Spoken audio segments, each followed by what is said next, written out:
Rükuda bükülen beller hürmetine, seherde açılan güller hürmetine, rükuda bükülen beller hürmetine, zikrinle dönen diller hürmetine, cehennem narına yakma ya Rabbi.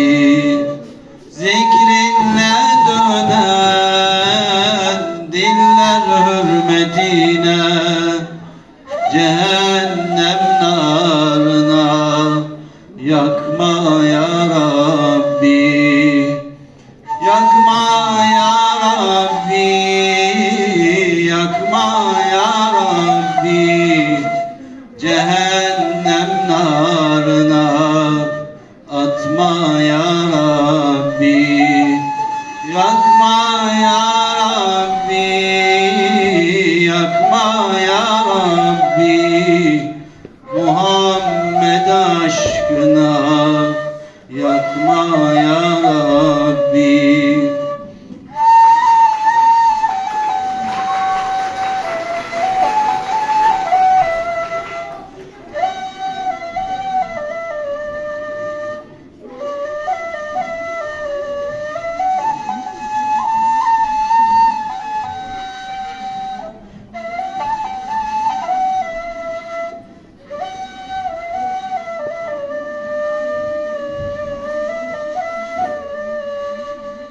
Secdeye kapanan başlar hürmetine, aşkınla sızlayan kalpler hürmetine.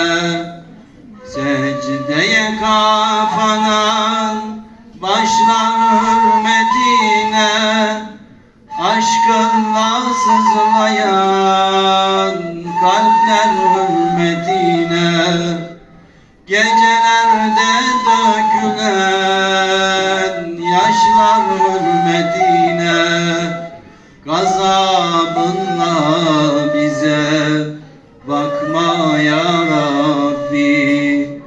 Gecelerde dökülen yaşlar hürmetine, gazabınla bize bakma ya Rabbi. Yakma ya Rabbi, yakma ya Rabbi, cehennem narına atma ya Rabbi. Yakma ya Rabbi, yakma ya Rabbi, Muhammed aşkına yakma ya Rabbi.